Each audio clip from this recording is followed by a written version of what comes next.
Gulf രാജ്യങ്ങളിൽ റമദാൻ 28 കഴിഞ്ഞിരിക്കുന്നു. ഇനി 29 നാളെ വൈകുന്നേരം നോമ്പ് തുറന്നതിന് ശേഷമാണ് മാസപ്പിറവിക്ക് വേണ്ടിയിട്ടുള്ള കാത്തിരിപ്പ് വിവിധ സമിതികൾ യോഗം ചേരുകയൊക്കെ ചെയ്യുന്നത്. UAE സംബന്ധിച്ചിടത്തോളം ആണെങ്കിൽ ഫത്വ കൗൺസിൽ നാളെ വൈകുന്നേരം യോഗം ചേരും. അതോടൊപ്പം തന്നെ ഒമാനിൽ അസ്ട്രോണമിക്കൽ സൊസൈറ്റി വാനനിരീക്ഷകരൊക്കെ യോഗം ചേരുന്നുണ്ട്. സൗദി അറേബ്യയിലാണെങ്കിൽ സുപ്രീം കോർട്ട് തന്നെ പൊതുജനങ്ങൾക്ക് നിർദ്ദേശം നൽകിയിട്ടുണ്ട്.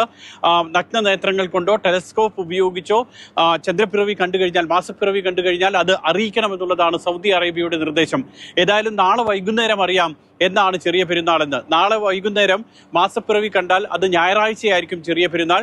നാളെ വൈകിട്ട് മാസപ്പിറവി കാണുന്നില്ല എങ്കിൽ, ശനിയാഴ്ച വൈകുന്നേരം മാസപ്പിറവി കാണുന്നില്ല എങ്കിൽ ഒരു ദിവസം കൂടി നോമ്പ് അധികമായി ലഭിക്കും. അങ്ങനെയാണെങ്കിൽ 30 ദിവസത്തെ നോമ്പും വിശ്വാസികൾക്ക് ലഭിക്കും.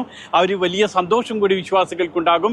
തിങ്കളാഴ്ചയായിരിക്കും അങ്ങനെ ചെറിയ പെരുന്നാൾ എത്തുക. ഏതായാലും വിവിധ രാജ്യങ്ങളിൽ എല്ലാവിധത്തിലുള്ള തയ്യാറെടുപ്പ്, പ്രത്യേകിച്ച് UAE-യിലൊക്കെ ആണെങ്കിൽ ചാന്ദ്ര നിരീക്ഷണത്തിന് വേണ്ടി, മാസപ്പിറവി കാണാൻ വേണ്ടി ഡ്രോൺ അടക്കമുള്ള സൗകര്യങ്ങളും സംവിധാനങ്ങളും ഒക്കെ ഒരുക്കിയിട്ടുണ്ട്. എല്ലാവരും വലിയ പ്രതീക്ഷയിലും പ്രാർത്ഥനയിലും ഒക്കെ കാത്തിരിക്കുകയാണ്.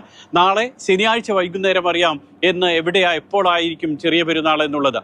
ദുബായിൽ നിന്നും മുഷീർ കൊടിയിലൊപ്പം സുരേഷ് വെളിമുറ്റം, മാതൃഭൂമി ന്യൂസ്.